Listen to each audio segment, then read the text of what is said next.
Hi అండి అందరికీ. ఈరోజైతే పాలకూర రైస్ అనమాట. పాలకూర అంటే మామూలుగా ఉంటే తినరు కదా పిల్లలు.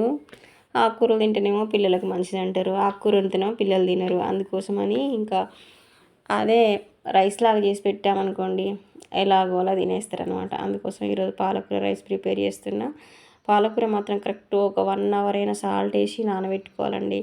1 అవర్ తర్వాత నానబెట్టిన నీళ్ళల్లో నుంచి తీసి మళ్ళీ మంచి వాటర్లో మళ్ళీ ఒక 1/2 అవర్ నానబెట్టేసి అప్పుడు తీసి కట్ చేసుకోవాలి. అప్పుడే దాంట్లో ఆకుకూరలు తినడం బెనిఫిట్స్ కన్నా దానికి కొట్టే మందులతోటి సైడ్ ఎఫెక్ట్స్ ఎక్కువ ఉంటాయి. అందుకని అది మాత్రం కంపల్సరీ కడుక్కోవాలి మంచిగా నీట్గా. అట్లా కట్ చేసుకొని పెట్టుకొని ఉల్లిపాయలు, పచ్చిమిర్చి, అల్లం వెల్లుల్లి పేస్టు కావాల్సినవి ఇవి. తర్వాత హోల్ గరం మసాలా అనమాట. ఇవి సేమ్ వీడియోలో చూపిస్తున్నట్టుగా ట్రై చేయండి, ఖచ్చితంగా మంచిగా వస్తుంది. టేస్ట్ కూడా చాలా చాలా బాగుంటుంది.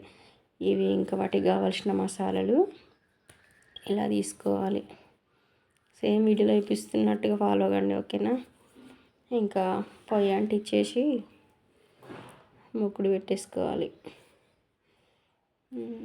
ఇలా పాలకూర తింటే చాలా మంచిది అంటారు.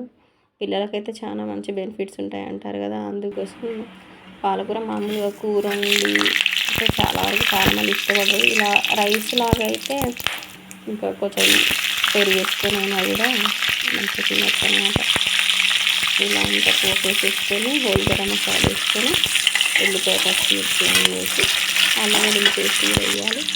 వేసిన తర్వాత కొంచెంసేపు మూత పెట్టుకోవాలి. ఉల్లిపాయ, పచ్చిమిర్చి మగ్గిపోతుంది అనమాట. మగ్గిన తర్వాత అల్లం వేసి కలుపుకోవాలి. అల్లం వెల్లుల్లి పేస్ట్ అదే ఫ్లేవర్ అనమాట. అలా కలుపుకోవాలి. ఓకేనా. ఫస్ట్ టైం నా వీడియో ఇస్తున్న వాళ్ళైతే సబ్స్క్రైబ్ చేసుకోండి, ఓకేనా. పాలకూర రైస్ నచ్చితే మాత్రం లైక్ కొట్టండి. ఇది మళ్ళీ పాలకూర వేసేసుకోవాలి.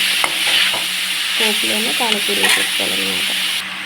సేమ్ కూరలాగానే, కాకపోతే హోల్ గరం మసాలాలు ఇవన్నీ వేయడం వల్ల ఫ్లేవర్ కొంచెం మంచిగా ఉంటుంది. టేస్ట్ అనిపిస్తుంది, తినాలనిపిస్తుంది స్మెల్కి. అలా వేసేసుకొని ఇంకా రైస్ ప్రిపేర్ చేసుకోవాలి. ఇలా రైస్ పొడి పొడిగా వండుకోవాలన్నమాట అన్నాన్ని.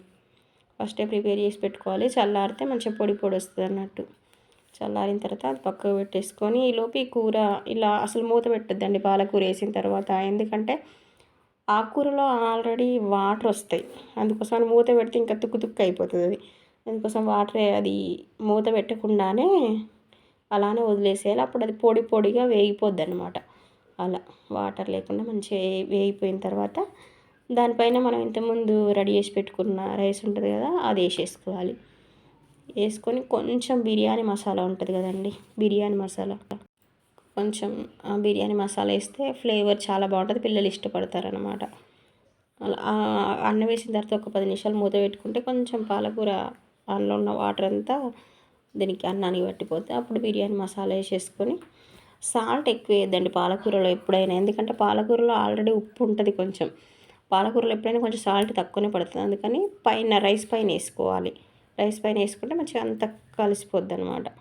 ఇప్పుడు మంచిగా కలుపుకోవాలి. ఎంత బాగా కలుపుకుంటే ఫ్లేవర్స్ అంత బాగా అన్నానికి పడతాయి అన్నమాట.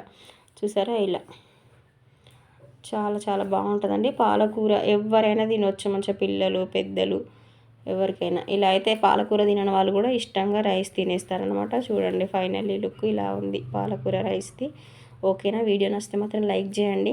ఎవరికన్నా ఇంట్రెస్ట్ ఉన్న వాళ్ళకి షేర్ చేయండి, ఓకేనా. సబ్స్క్రైబ్ మాత్రం ఖచ్చితంగా చేసుకోండి. బాయ్.